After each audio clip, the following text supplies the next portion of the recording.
Hello everyone, स्वागत है आपका अपना यूट्यूब चैनल इनिशिएटिव आईएएस में। इस वीडियो में हम लोग रेस्पिरेटरी सिस्टम का श्वसन तंत्र का टॉप 20 एमसीक्यू लेंगे और उसे थ्योरी के साथ कंप्लीट करते जाएंगे। ठीक है, आपको पता होगा कि ये श्रृंखला हमारी चल रही है जिसमें हमने बायोलॉजी के कुछ टॉपिक, इंपॉर्टेंट टॉपिक जैसे कि cell theory, human digestive system का भी एमसीक्यू किया हुआ है और अच्छे से सारे चीज़ों को हमने थ्योरी के साथ समझने का, कॉन्सेप्ट के साथ समझने का कोशिश किया है।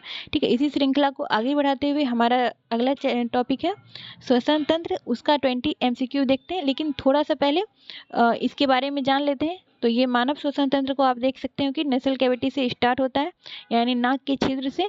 यहाँ से हम लोग एयर लेते हैं, ठीक है, और एयर फायरिंग्स यानी ग्रसनी से होते हुए, विंड पाइप से होते हुए फेफड़ा तक पहुँचता है, जहाँ पर ब्रोंकी होती है, ब्रोंक्यूल्स होते हैं, और एल्वेली में क्या होता है, हीमोग्लोबिन आता है और ऑक्सीजन को ले जाता है और वहीं पर फिर CO2 को वापस कर देता है। ठीक है, तो ये भूमिका होती है। आगे एमसीक्यू को देखते हैं, क्योंकि ज़्यादा थ्योरी को नहीं, इसमें हम लोग एमसीक्यू पे फोकस करेंगे। ठीक है, इस वीडियो में तो स्टार्ट करते हैं। तो आप देख सकते हैं ये मछली भी एक इम्पॉर्टेंट पार्ट है, इसका गिल से होता है सारा चीज़। ठीक है, ये क्या करते हैं, वाटर से, जो वाटर में घुलनशील ऑक्सीजन होते हैं, वाटर में जो H2O में जो ऑक्सीजन है, इसे क्या करती है, क्लोम से खींचती है। कौन? मछली। ठीक है, और अगर फ्रॉग का बात किया जाए तो फ्रॉग क्या करते हैं, फ्रॉग के साथ होता है कि वो स्किन से भी सांस लेते हैं। ठीक है, स्किन पे भी ट्रेकिया जो होती है उससे भी सांस लेते हैं, और नॉस्ट्रिल माउथ कैविटी से भी लेते हैं। ठीक है, तो ये मछली के बारे में। मछलियों में लंग्स भी पाई जाती है, फेफड़ा से भी लेते हैं जब वो ज़मीन के ऊपर रहते हैं, जब वो ज़मीन के अंदर रहते हैं तो किसे लेते हैं, पानी से घुलनशील ऑक्सीजन को भी ले सकते हैं। तो ये मछली के बारे में था। अब देखते हैं श्वसन तंत्र से रिलेटेड टॉप 20 एमसीक्यू। पहला है, मानव शरीर में मुख्य श्वसन अंग कौन सा है? ठीक है, तो मानव शरीर में मुख्य श्वसन अंग क्या है? फेफड़ा। हृदय, गुर्दे, लीवर, ये सब श्वसन पार्ट नहीं है। ठीक है, ये और श्वसन अंग नहीं कहलाते हैं। फेफड़े क्या है? श्वसन अंग है। ठीक है, दूसरा क्वेश्चन, वयस्क में सामान्य श्वसन दर क्या है? 5 से 10 प्रति मिनट, 12 से 16, 18 से 20, 25 से 30। इसका आंसर आप लोगों को पता होगा, 12 से 16 प्रति मिनट श्वसन दर है। ठीक है, 1 मिनट में 12 से 16 बार। ठीक है, आगे बढ़ते हैं। निम्न में से कौन सी गैस श्वसन के दौरान बाहर निकाली जाती है? एक्सहेल्ड होता है। ठीक है, तो oxygen, nitrogen, carbon dioxide, hydrogen. आप लोगों को पता होगा ऑक्सीजन को लिया जाता है और एक्सहेल्ड किसे कहा किया जाता है? तो कार्बन डाइऑक्साइड को। हम लोग क्या छोड़ते हैं? Carbon dioxide. आगे बढ़ते हैं।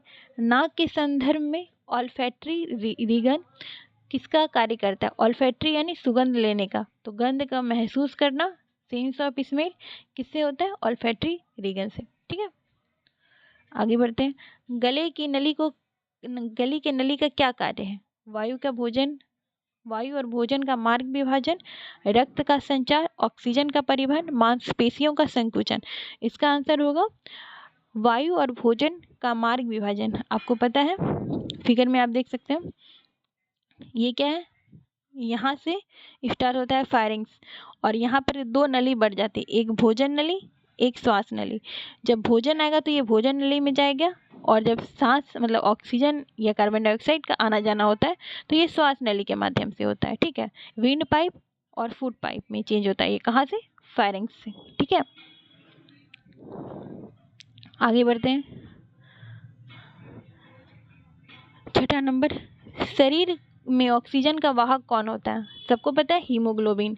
हीमोग्लोबिन क्या करता है? ऑक्सीजन और कार्बन डाइऑक्साइड दोनों का वहन करता है। ठीक है, हीमोग्लोबिन ही ले जाने का काम करता है, और ये कहाँ पाया जाता है?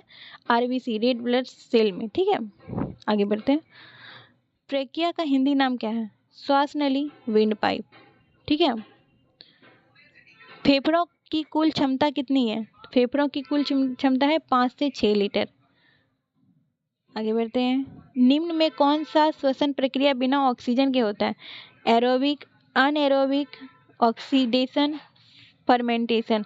आपको पता होगा एनारोबिक रेस्पिरेशन का मतलब ही होता है जिसमें ऑक्सीजन की अनुपस्थिति होती है, ऑक्सीजन की एब्सेंस होता है। ठीक है, तो एनारोबिक का यही डेफिनेशन ही है, तो इसका क्या हो जाएगा? बी।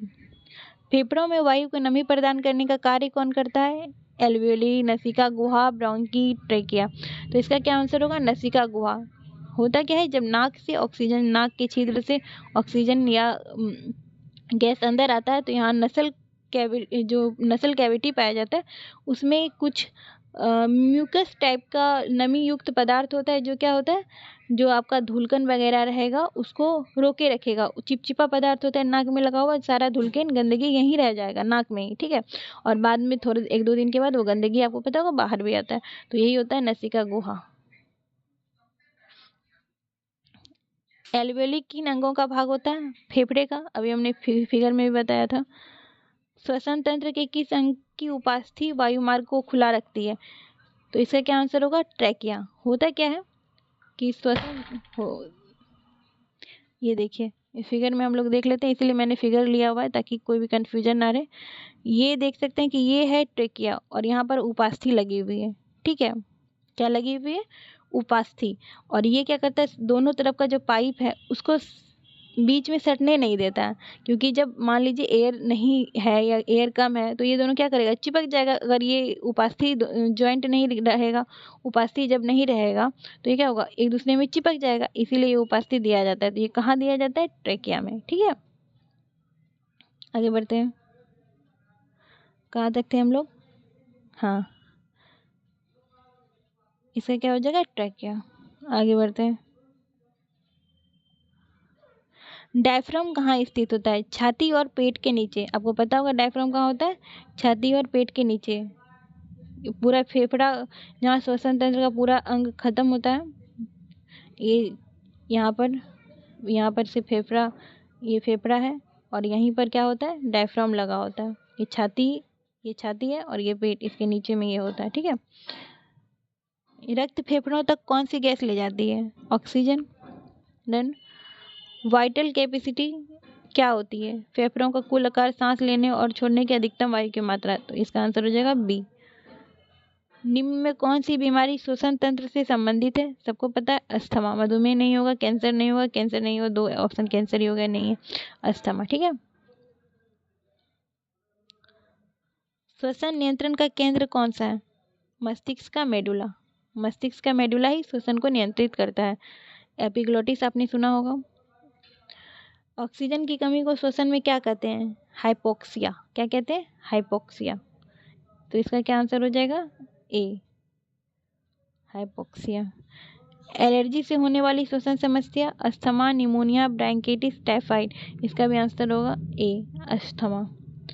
और लास्ट क्वेश्चन है, सांस छोड़ने की क्रिया को क्या कहते हैं? एक्सेलेशन। लेने की क्रिया इन और छोड़ने की क्रिया एक्स। तो ये रहे टॉप 20 क्वेश्चन।